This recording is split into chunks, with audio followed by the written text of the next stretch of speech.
rero gutanga imbabazi muri kino gice ca gatanu turiko turavuga, tugomba kwerekana ko gutanga imbabazi nyakuri ari akarangamutima k'Imana, ni caractère y'Imana, ni ubumana, ni bimwe mu bigize Imana. Nuvuga ngo ni kwiremwe mugabo ntiyaremwe. Imana yacu nidutabare, ni kwimeze.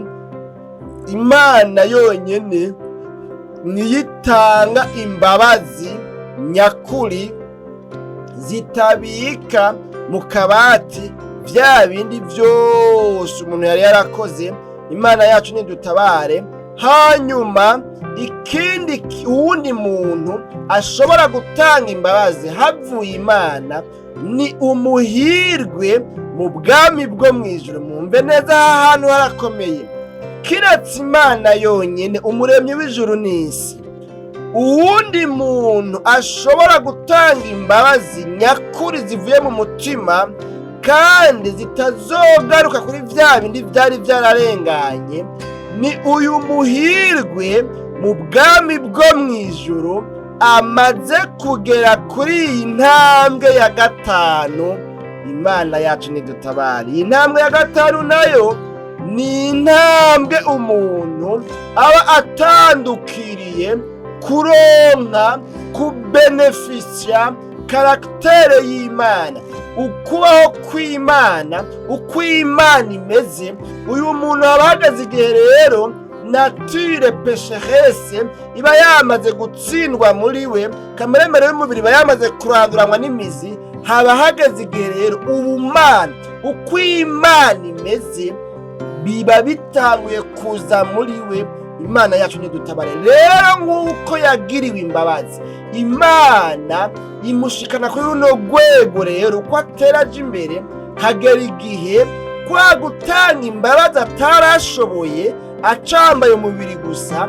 Ubu rero kino gihe kubera yuko Imana imupasiyeko bimwe mu makaraktera yigize, uyu muntu bica bikunda ko atanga imbabazi, kandi imbabazi zitari iz'uburyarya, imbabazi nyakuri. Imana yacu nihimbazwe. Bene data bakunzi ba kino kiganiro igitondo gishasha, n'ano majambo rero tugomba duhave dusozera n'iri jambo ritubwiye ngo hahirwa abagira imbabazi, abahirwe mu bwami bwo mwijuru. Ni kuri iri jambo rigomba kuvuga. Abahirwe mu bwami bwo mwijuru ntibaraba abahirwe igihe cose badatanga imbabazi, kuko nk'uko Imana yabo itanga imbabazi, niko nabo abahirwe mu bwami bwo mwijuru bafise iyo karakteristike, bafise ico kiranga umuntu, bafise iyo ndangamuntu.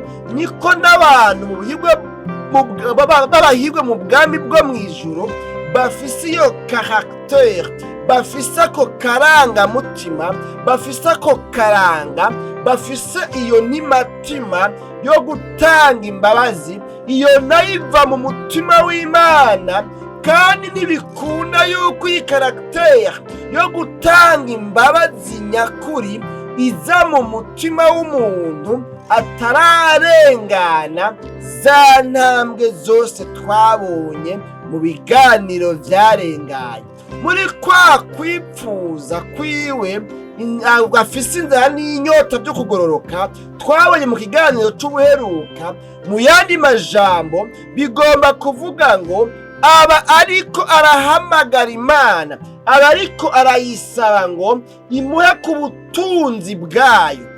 Bimwe rero mu butunzi bwayo imuha n'uyu mutima wayo, imuha umutima mushasha, imuha umutima w'Imana, imuha akameremere kayo kayibashisha kubabarira abantu, nawe ngo abashe kubabarira abakiri mu vyaha igihe cose baba bamucumuyeko.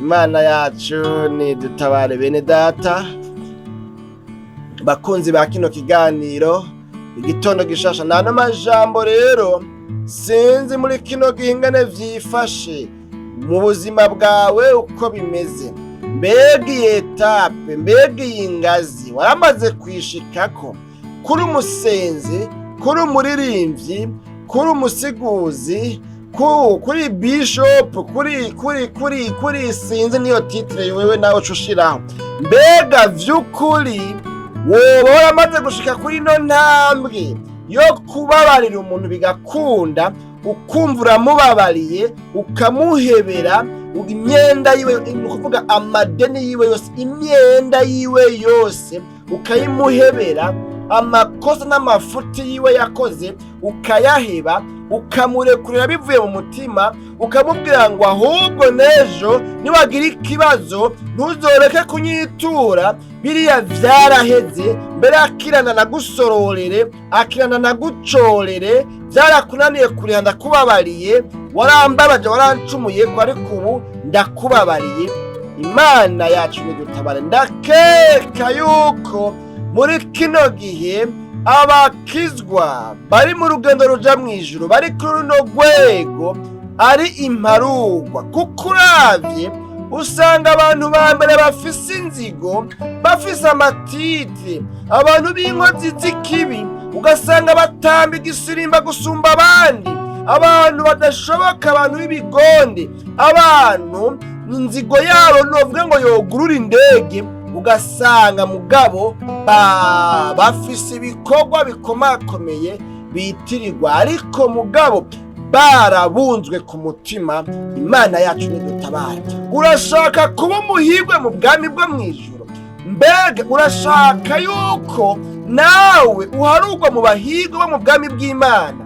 Umviriza, iyi ntambwe ntuyisimba, ntibishoboka kuyisimba, kuko Imana igomba ngo tubabarire abatugirira nabi nguko nayo yatubabariye.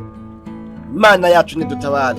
Cya gisabisho Yesu yigisha abigishwa biwe yavuze ngo uduhebere imyenda yacu nkuko natwe tuyihebera abatugiriye nabi, uduharire ibicumuro byacu, ibigabitanyo byacu nkuko natwe tubabarira abaducumuyeko. Imana yacu nidutabara. Urumva rero, ntukwiye kuba uwa mbere mu gusaba imbabazi, mugabo nawe utagira n'akantu na gatoya k'agaporsantaje ko gutanga imbabazi, nk'uko nawe usaba imbabazi ukazigirirwa, nk'uko nawe wagiriwe imbabazi utari ubikwiye, atari kubera ko wari mwiza, atari kubera ko wari umunyakaranga, atari kubera yuko watanze ruswa. Imana iragomba yuko utahe ushika kuri ino etape, ukaronka iyi karaktere igushoboza kubabarira umuntu, ukamwihanganira, ugatanga imbabazi nyakuri, kuko abagira imbabazi nabo bazozigirirwa. Imana yacu nidutabare. Ibi rero burya nuko ata mwanya muremure dufise wo kubijamwo, tuza gusanga mu yandi majambo bisigura ngo burya rero umuntu wese adatanga imbabazi nawe ntagirirwa imbabazi, utababarira nawe ntuzozigirirwa. None rero nimba ufise umutima utarekura, umutima udatanga imbabazi, wiyumvira ko nawe imbabazi ufise imbere y'Imana zingana iki? Ko wihumuriza ngo Imana je yambabariye, Mana umbabarire, Mana umbabarire, uhombere umengo gusigaye umengo nukuyenforma, Mana urumva nakoze ibi n'ibi none rero Mana umbabarire, umengo nukuyimenyesha gusa. Ni kukira ukwihana kuvanze no gutunuzwa n'ibyaha umuntu yakoze. Uyu mengo ni a titre d'information gusa, nyene umengo ni ibintu nyene urenforma Imana. Imana yacu nidutabara, ariko mugabo siko byari biri.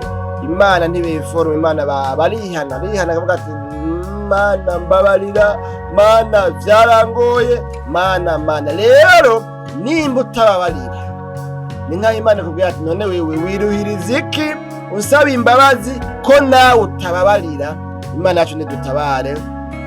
Bene data bakunzi ba kino kiganiro igitondo gishasha cacu cy'uno musi, rero tumeze nk'abasozera muri kino kiganiro ca gatanu, muri bya biganiro 8 bitubwira abahirwe mu bwami bwo mw'ijuru uko bameze, ibibaranga, ibyo basabwa, kugira ngo babe bahigwe bakwije vyangombwa mu bwami bwo mw'ijuru, tubonye yuko abagira imbabazi aribo bazozigirirwa. Niryo jambo duhagazeko cane. Tubonye yuko niba ushaka kuba umuhigwe mu bwami bwo mw'ijuru, iki kintu gisengere. Ni nkaho mu yandi majambo ntumbere kukubwira ngo muri ino ntambwe ya kane uyu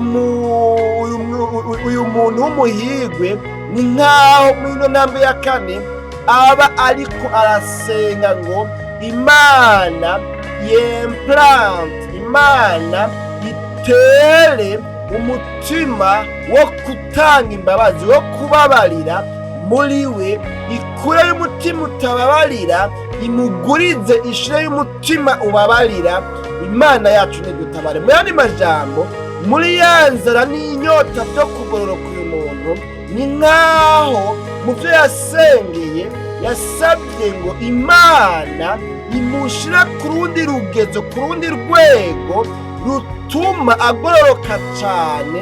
Imana yacu nidutabara. Kugororoka cyane nako kudusanisha n'Imana. None rero tubonye muri kino kiganiro cya gatanu, ikintu cya mbere umuhigwe mu bwami bwo mw'ijuru aronka kigize akarangamutima k'Imana, kigize karaktere y'Imana, ni ugutanga imbabazi. Kuko Imana nihaba hari ikintu ishira imbere, ni ugutanga imbabazi. Iyaba yashira imbere guhana, iba yarabamaze abantu bose, nta n'umwe abasigaye.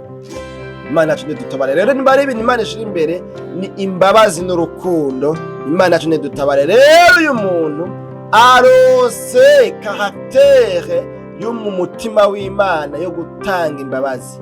Yesu yaravuga ngo mwebwe abemeye kunkurikira rero, ryashengero rimukikuje n'ababigishwa za ntumwa ziwe, arababwiye ngo umviriza, mwebwe mwemeye kunkurikira mutegerezwa kugira umutima wo gutanga imbabazi. Mana yacu nihimbazwe bene data bakunzi ba kino kiganiro.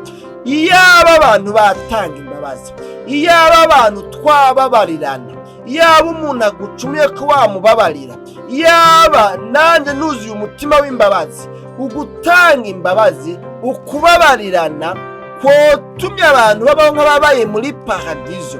Kuko abantu bageze igihe abantu bose baba biza, atanzigo, atagwango, atahorihori rihonye umuryango. Imana yacu nidutabare. Kubera kudatanga imbabazi, kutababarira abatugiriye nabi, uretse ko bitwononera mu mutwe, bikatwononera mu mutima, bikadutera inzigo n'urwango, ahubwo biranakira icuka kibi, hakabaho amatati, hakabaho kwihorahorana, habaho no kwicana, habaho no guhana amasumu, habaho no kugiriranira nabi mu buryo bwinshi cyane budasanzwe. Imana yacu nidutabara. None rero n'ahantu tugomba tugarukirize, umuhigwe mu bwami bwo mw'ijuru ategerezwa kugira umutima wo gutanga imbabazi. Ni hano rero tugarukije kino kiganiro. Mwebwe mwese abagikurikiye, Imana nyina amahoro ibaha umugisha. N'umuhigwe umuntu atanga imbabazi z'ukuri zitari z'uburyarya, kuko uyo muntu asa n'Imana, afise akarangamutima ko mu mutima w'Imana, gakomoka gaturuka kazanana mu mutima w'Imana. Ariko umuntu atababarira nawe ntazobabarirwa, kandi uyo n'umuhombe n'umugorwa mu bwami bw'Imana, nta kibanza ahafise. None wumva uri mu bantu mu bwami bw'Imana ata kibanza bahafise, canke uri mu mugwi w'abantu mu bwami bw'Imana arabahigwe? None rero twagomba dusenga Imana. Niwaba wumva uri umutsindwa kuri ino jambo, ubwira Imana ati jewe Mana nukuri ndinanata ngo ntanga imbabazi, ariko bikanka jewe gutanga imbabazi byarananiye. Ntabara rero umbage unkure muri umutima mubi, ushire mu mutima utanga imbabazi. Birakunda kandi birashoboka. Imana irabigushoboza. Mwami Yesu nyaguhora ku ngoma, tugushimiye cyane ku bwana majambo dushoboje kuganira n'abano bantu bakurikiranye kino kiganiro. Umuntu wese yumvise ano majambo akaba yahisemo kwihana iki caha co kudatanga imbabazi, akavuze ngo Mana uhereye none unteremo umutima wo gutanga imbabazi, kuko abagira imbabazi ni nabo bazozigirirwa. Ndakwinginze ngo uyu muntu umugirira neza nk'uko asenze, umutabara umugwize kw'imbabazi kandi umushoboze kugira imbabazi ababa bamugiriye nabi. Mu izina ryawe ryera Kristo Yesu niho tubisabye tuvyizeye, amen.